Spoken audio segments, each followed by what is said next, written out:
Estamos de volta, pessoal, para o nosso encontro aqui, a nossa conversa. E nós demos uma pausa. E antes da nossa pausa, nós conversávamos sobre o chorar, né? E o chorar que Deus abençoa, que vai ser consolado por Ele. É aquele luto piedoso que, paradoxalmente, nos leva a sermos consolados pelo nosso bom Deus.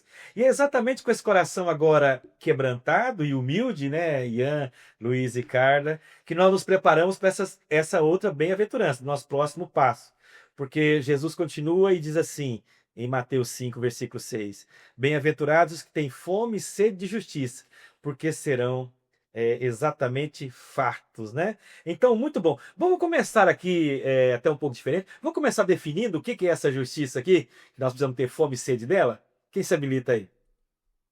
Ó, eu posso começar falando que é um dos termos mais difíceis que a gente tem para definição. Desde os antigos, né, a filosofia grega debate tudo isso. Desde os antigos, esse tema da definição da justiça é debatida. Isso me lembra algumas coisas quando eu comecei a pensar sobre isso, né? Por exemplo, Sócrates lá na República, ele tá falando com Céfalo, o Polemarco e o Trasímaco sobre a definição de justiça. Ele está debatendo ali. E aí surgem algumas possíveis definições, né? Primeiro, eles vão falar que a justiça é dar ao outro o que lhe é devido. E aí então Sócrates traz uma primeira refutação. Se justiça é dar ao outro o que lhe é devido, então se eu emprestar uma arma que eu tenho e depois eu ficar louco, ficar totalmente louco e pedir essa arma de volta, a pessoa devolver essa arma para mim é ser justo? Se eu tô maluco? Na verdade não é, né? E isso daí a gente já tem um primeiro ponto que a gente poderia puxar aqui, né? Se Deus desse para nós aquilo que é devido a nós mesmos, isso é justo? É justo, só que a gente está indo para o inferno. E a gente sabe que Deus é misericordioso e a justiça dele é diferente, que é o que a gente vai ver. Outra definição que eles fazem é a intenção do mais forte. Você prevalecer a intenção, a vontade do mais forte. Só que ele dá o exemplo dos governantes. Então, se o governante faz uma lei que é uma lei que pune os outros, ou uma lei que faz mal aos outros, ou é uma lei errada, e você deve seguir essa lei, essa pergunta, né? Você deve seguir essa lei? É justo você seguir essa lei? E não é. Porque a justiça, ela não faz esse mal.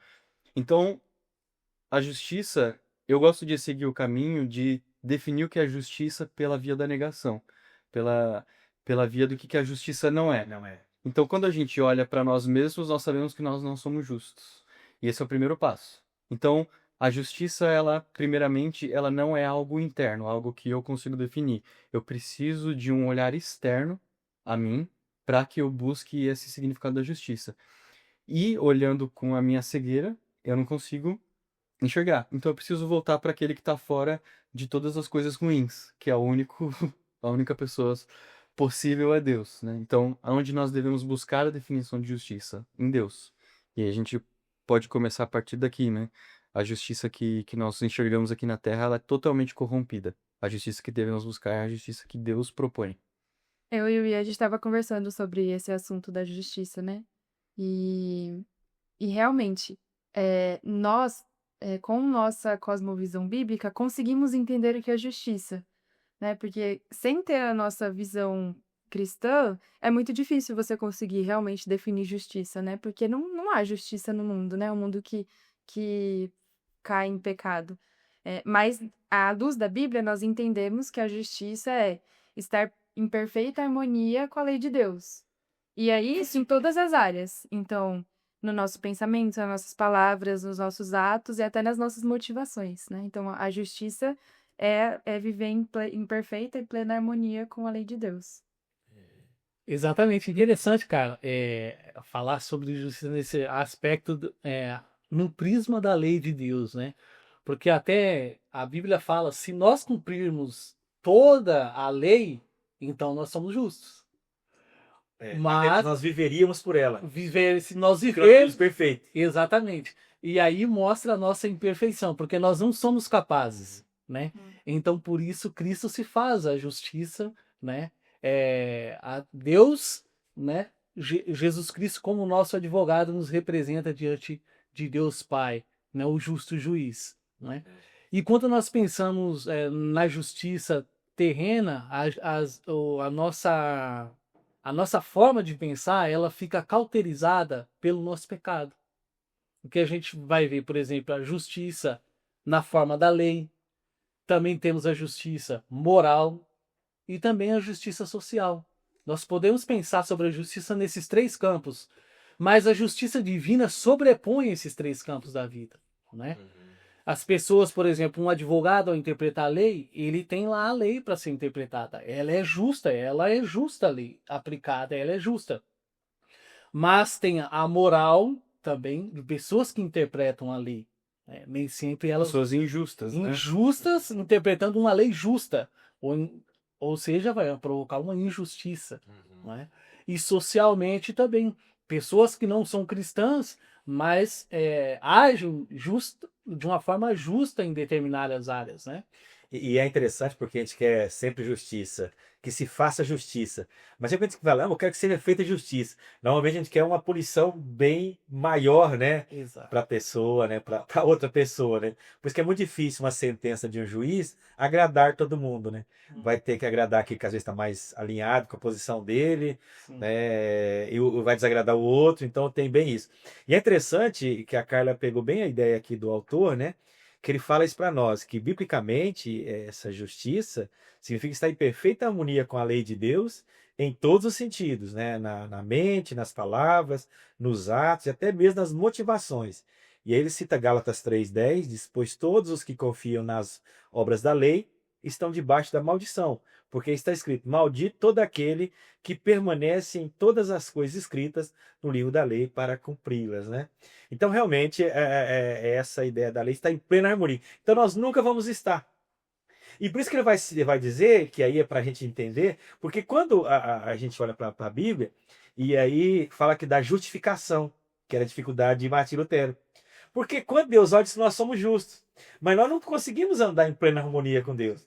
Por isso, quem é que veio e cumpriu? Jesus. Então, quando Deus olha para nós, ele olha por meio de Jesus. E aí até ele vai falar sobre a justiça imputada, né? Sim. Isso é posicional. Posicional. Sim. E então, para a gente poder entender, como é que Deus pode dizer que nós somos justos hoje? Né? Ah, mas você não é justo. Como é que vai dizer que você é justo em Deus? Por causa dessa posição que nós estamos hoje em Cristo. Isso. Né? E é difícil, às vezes, porque a pessoa que se converte mais velha, né? E aí vai dizer assim, fulano era isso, tá pá virado, e agora tá crente, tá dizendo que é justo, não é pecador e tudo. E realmente, porque é da nossa posição hoje em Cristo, né? E então é exatamente essa justiça mesmo aí, posicional. Qual que é a outra que ele usa? Experiencial. Experiencial, né? Isso Então essa ideia, né, da justiça aí é imputada em nós por meio de Jesus. E aí até a segunda pergunta vai até falar sobre Jesus, não é isso? Qual a evidências há na Bíblia que provam que Jesus atendeu às exigências dessa definição e por que a vida de Cristo sem pecado é tão importante quanto sua morte sacrificial por nossos pecados? Isso. É justamente por isso, né? Aham. Porque em Cristo, como Cristo deu sua vida, né? Pelos nossos pecados, nós somos considerados justos perante Deus. Só assim nós podemos ser considerados justos. Por Exatamente. nós mesmos, nós nunca. Não que nós sejamos justos, né? Mas é porque Deus, ele faz essa ponte, esse elo de ligação, né? A justiça de Deus, de Jesus, por nós. Isso nos torna justificado, é a obra de Cristo. E exatamente, então quando ele nos olha, é exatamente por meio das obras de Jesus. Exatamente. Né? É Jesus. Em virtude que os nossos pecados, o preço deles é tamanho que são impagáveis, né? Nós não podemos, de forma alguma, né, poder quitar essa dívida diante de Deus. O próprio Cristo é quem quita essa dívida no Calvário, né? Nós temos até uma ilustração de duas pessoas que deviam, né? Um devia uma grande monta, foi perdoado, e o outro que lhe devia menos, ele não perdoou. Perdoa. Então a grandeza da nossa distância para com Deus é gigantesca. Então perceber que nós somos imperdoáveis. E é tão interessante, por isso que quando a Bíblia vai falar, e ela fala que Jesus viveu tudo a nossa semelhança, mas aí Hebreus fala, mas sem pecado. Porque ele tinha que ser justo mesmo, né? Porque se Jesus tivesse pecado qualquer coisa, ele deixaria de estar em perfeita harmonia com Deus em todos os sentidos. Então já não daria mais para ser o nosso Redentor, o nosso Salvador. Então por isso que era a necessidade de Jesus ser perfeito. Até quando ele chega lá e ele diz: quem de vós me acusa de algum pecado? Ninguém. Sim. Porque só assim ele podia realmente tomar o nosso lugar. Então nós em Cristo hoje, aí nós somos justos, né? Porque essa justificação nos livrar da condenação do pecado, né? Então, por isso a necessidade que Jesus fosse perfeito.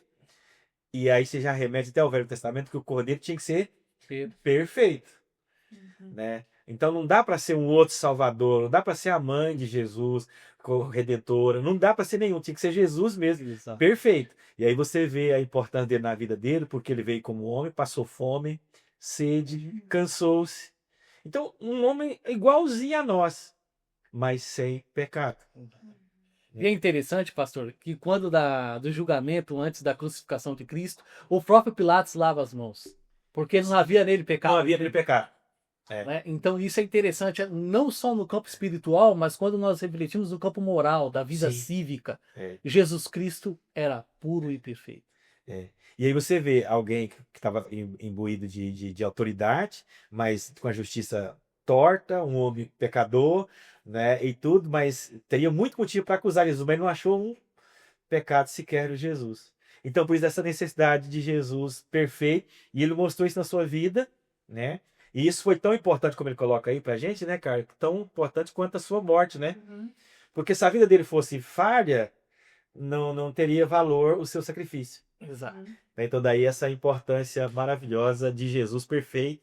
E aí hoje em Cristo nós somos justos por causa da justificação, né? Nós somos justificados, libertos da condenação do pecado, porque alguém perfeito tomou sobre si os nossos pecados, as nossas faltas. Muito bacana conversar sobre isso, né? Muito. E aí a gente entra naquela escala que a gente tá progredindo, né, desde o primeiro episódio, que é quanto mais a gente cresce, a gente amadurece na vida cristã, mais a gente se torna consciente do nosso pecado, né? E aí isso nos faz chorar pelo nosso pecado. E aí, depois do quebrantamento, o sentimento que nós temos é ter fome e sede da justiça, que nós sabemos que Exatamente. só provém de Deus. É verdade. E é interessante que Jesus usou dois termos que todos nós conseguimos compreender: fome e sede. É um desejo forte, irresistível, é algo diário, né? É algo que precisa estar todos os dias na nossa vida. É algo palpável pra gente, né? Essas palavras usadas. E aí, pegando pra esse raciocínio, Ian, seria difícil até a gente ver uma pessoa que crente, transformar, justificado, e não ter o mínimo desejo, aptidão para as coisas de Deus, não seria? Sim. Coerência. Quando a gente tá falando que nós somos justificados por Deus, mas o texto ele traz uma ideia de buscar a justiça como com fome e com sede, né? Ou seja, ser justificado por Deus não exime nós de buscarmos essa justiça de Deus. Porque como nós vimos, se nós formos olhar para nós mesmos, nós não conseguimos definir o que é justiça. A gente precisa de um olhar exterior, né?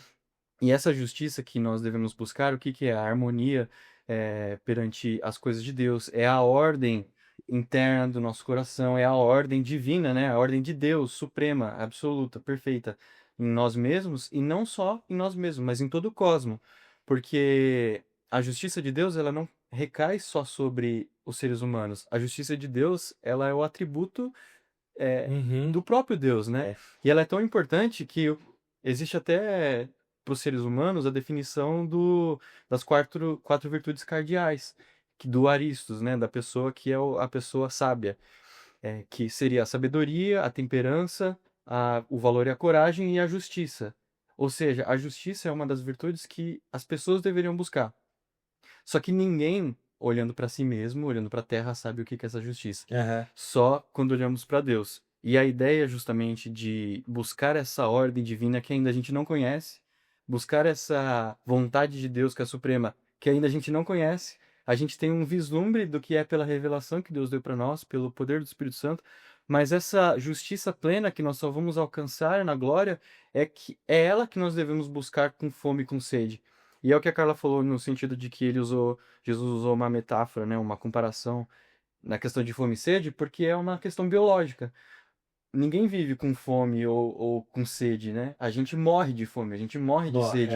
E eu aposto que o mais pobre, uma das pessoas mais pobres que a gente conhece no nosso círculo, raramente ou dificilmente passou pelo que é uma fome, pelo que é uma sede.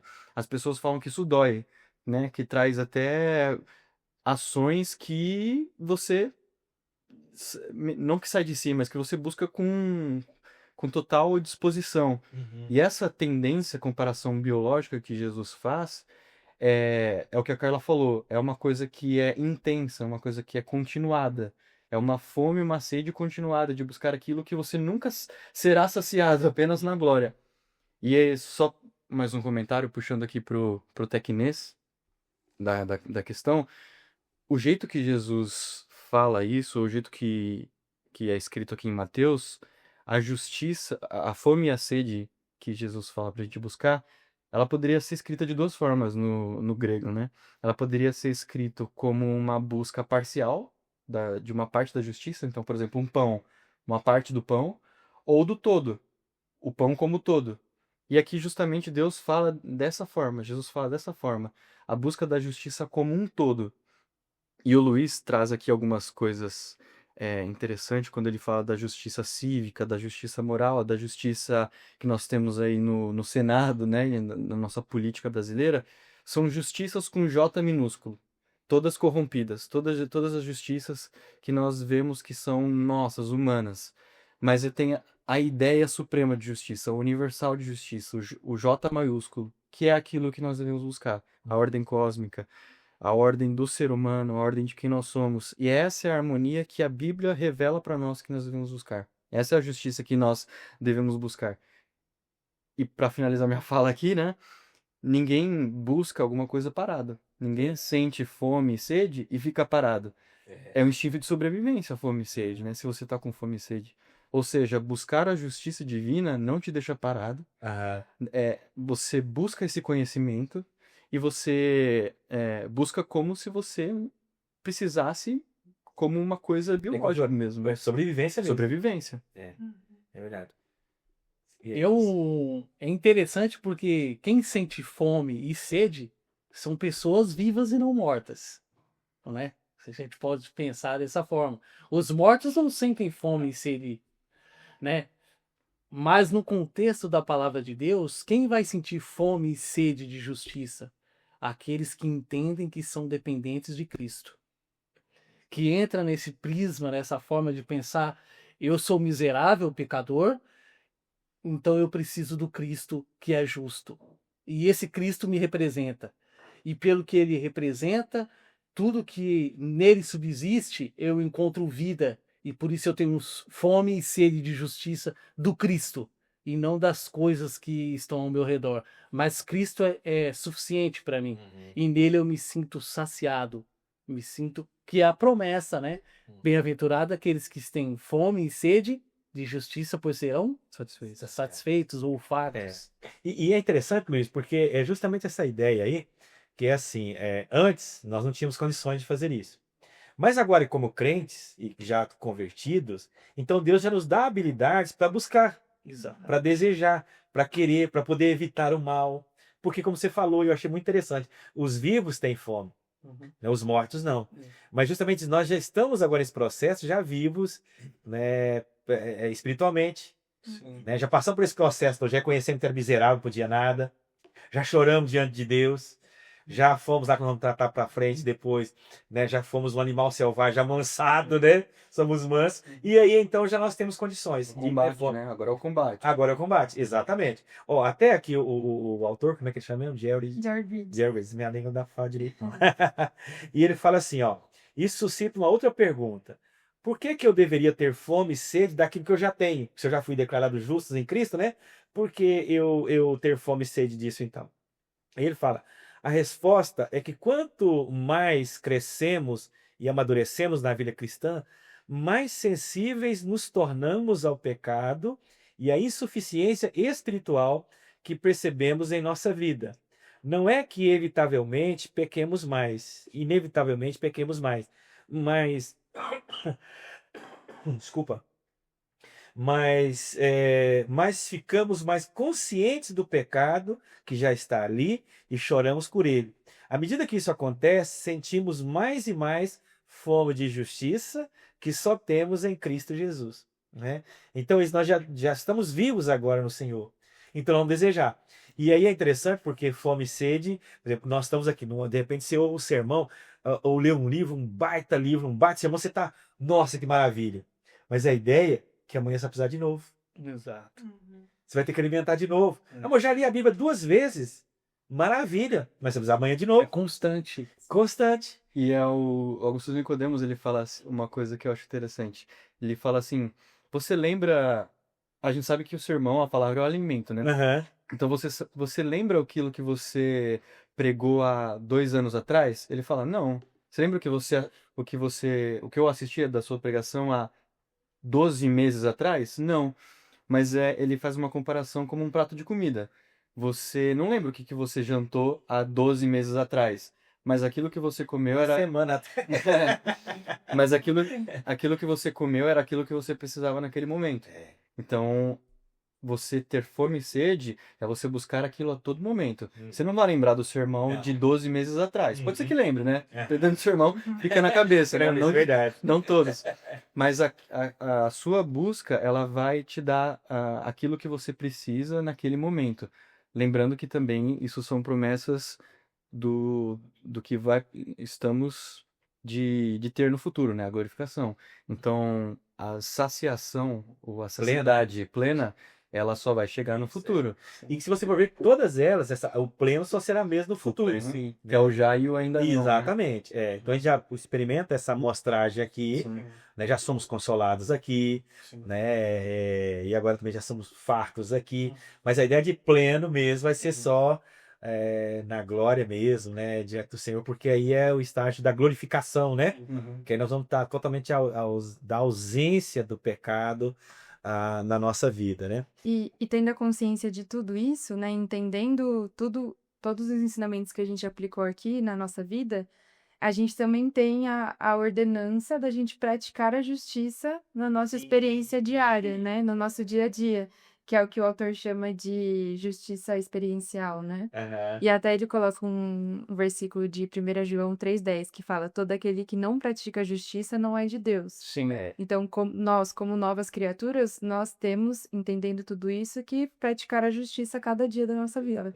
Em todas as situações, na igreja, em casa, no nosso trabalho, em todos os nossos afazeres, nós devemos sempre buscar a justiça. E é tão interessante isso aí, cara, e muitos homens e mulheres na história tiveram essa consciência e estavam em cargos de lideranças e cargos altos, e que foram pessoas extremamente justas no que faziam, né? Governantes, os americanos tiveram mais privilégio que nós de ter presidentes tementes a Deus, Sim.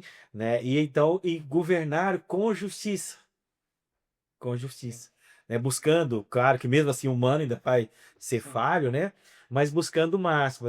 Nós tivemos aí, por exemplo, você vai ver dos escravos, né? Trabalhar sobre isso, de emancipação, e tem que acabar com a escravatura, justamente entendendo esses princípios bíblicos, que Deus, inclusive, te colocou naquela posição para desempenhar aquele papel ali, nessa função de homem e de mulher temente a Deus. E parece difícil a gente conseguir colocar isso em prática. Dentro de tudo que a gente falou, né, um tema tão complexo. Como fazer isso então, né? Como exercer a justiça no nosso dia a dia? A primeira coisa é que, reconhecendo essa justiça que nós temos de Deus, isso já é uma motivação para a gente querer praticar a justiça, né? E pelo fato de que nós temos o Espírito Santo, ele também, ele nos inclina a sempre buscar a justiça. E também não tem como a gente compreender o que é justiça e nem praticar a justiça se a gente não consumir diariamente a palavra de Deus, né? Exatamente. Então, esse é o caminho. Tem até uma imagem interessante que é o seguinte: lendo as Institutas, você percebe algumas coisas disso. Quando a gente olha para um campo de flores ou para o nosso dia a dia ao meio-dia, a gente fica impressionado com a claridade, com os detalhes que a gente tem, né? Mas é só quando a gente volta o olho para o sol que a gente fica ofuscado com o real brilho daquilo lá. E aí a gente percebe que tudo que a gente vê aqui na Terra é muito escuro ainda, né? Que é muito escuro. Então, Quase que na caverna, ele tá quase na tá caverna. vendo a caverna do Platão ali, né? O mito da caverna. E essa ideia até aqui Calvino ele traz. Ele fala assim que o olho que olha para uma parede preta, quando olhar para uma parede ainda manchada, não vai saber que ela tá manchada. Ele vai jogar aquilo muito branco, sendo que a parede está manchada, porque o olho acostuma a isso, né? E o nosso olho ele está vendo a justiça dessa forma. Então, quando a gente volta o olho para o sol, que é o Deus, né, nessa comparação, e a gente vê que existe uma justiça absoluta, uma justiça com J maiúsculo, né, a justiça divina de Deus, a gente percebe que a nossa justiça, na verdade, ela é a mais alta injustiça, que a nossa harmonia, na verdade, com as coisas é a mais alta desarmonia, que os nossos acertos, na verdade, são os piores erros. Isso, de novo, né, traz tudo que a gente tá vendo. Tá tudo ligado. Tá tudo ligado. Tá tudo ligado. E é muito bom você ler a Bíblia dessa forma, né? Você não só vê a questão da justiça, você vê que isso liga com o pobre de espírito. Sim. Você vê que isso liga com orgulho. É. Você vê que isso liga com os salmos que o Luiz estava citando no podcast anterior. A visão completa, né? A teologia bíblica, a visão completa que a gente tem das escrituras. E aí, quer dizer, então, que a gente buscar a justiça perfeita é algo inalcançável? Sim, Sim. é algo inalcançável. Mas a gente querer buscar essa justiça e buscar a cada dia vai nos tornar a pessoa que Deus quer que nós nos tornemos a cada dia, Sim. né? Então, nós Porque seremos mais parecidos com ele. Na primeira parte aí da justiça e da justificação, Deus já nos declarou como justos, Sim, né? Nos declarou. E aí essa ideia a gente tá buscando. exato. Com É a parte que nos cabe, a nossa responsabilidade, que é a santificação. Exatamente. É o processo de santificação Isso, exatamente. até que Cristo volte. Muito bacana. Então, É interessante, só um pouquinho, Luiz, porque são as três doutrinas que elas estão bem amarradas. Uhum. sim, É a justificação, somos declarados justos, exato. né? Mas ainda não somos. Aí vem a santificação, Que é o que é esse processo, E a né? glorificação. E a glorificação que vem lá, que é a ausência mesmo total pecado. Muito É o bom. Ordo Salutis, né? A ordem de salutos, é. Ordem de salutos. Cortei seu raciocínio, pode, desculpa, viu? Então, na verdade, esse processo de santificação se passa, né, olhando para o Cristo que é o justo, né? O apóstolo Paulo vai dizer, ó, sede imitadores de Cristo, né? Assim como eu estou, né, nesse processo É, de imitar a Cristo, porque a partir do momento que nós olhamos para as Sagradas Escrituras, nós encontramos a mente de Cristo nela. E ao aproximar da mente de Cristo, nós temos uma visão do que Cristo pensa sobre o que é a verdadeira justiça, não é? Não a justiça dos homens, que sempre será falha, mas a justiça divina que traz o que é correto, o que é puro, né? Aquilo que agrada ao próprio Deus, né? e é bom demais ter essa fome, essa sede, né? Sim. Pelas coisas de Deus. Muito bom. Pois bem, nós chegamos ao fim de mais uma conversa aqui edificante que nós tivemos aqui nesse momento. E eu quero agradecer muito a Carla, agradecer muito o Ian, o Luiz, nosso convidado aí. Queremos tê-lo em outros podcasts nossos também. Obrigado. Foi bom, Viver. enriqueceu muito a nossa conversa aqui também, né? E então nós vimos aqui primeiro que o choro piedoso, que nos leva à humildade e então ser consolados também. E que esse consolo nos impulsiona a ter fome e sede pela justiça de Cristo Jesus, né? Tanto a que nos foi imputada, louvado seja Deus, somos declarados justos diante do Senhor, é a nossa posição aí diante do Senhor também. E isso nos leva agora a buscar isso, que é exatamente essa forma experiencial, né? Dia após dia, o sermos justos, buscar essa justiça e sermos justos também no trato. Então, eu quero agradecer muito mesmo, né, a vocês que nos recebem aqui nesse momento, a Carla e o Ian, né, esse apartamento maravilhoso, esse ambiente aqui propiciado para nós é a Carla e o Ian, né, nós agradecemos muito, apresento a todos vocês. Quero agradecer também o Pedro hoje que está nos bastidores ali, né, no backstage ali conosco, né, muito importante também o seu trabalho, a sua atividade, e obrigado a todos vocês por compartilhar conosco reflexões tão maravilhosas, tão sábias, tão edificantes e piedosas também. E, pastor, nossa ideia aqui no podcast é trazer além do púlpito, né? Além do culto, né? Então, no culto, o pastor Todo domingo tem pregado as mensagens sobre as bem-aventuranças, tem como acompanhar no nosso canal do YouTube, no Spotify também.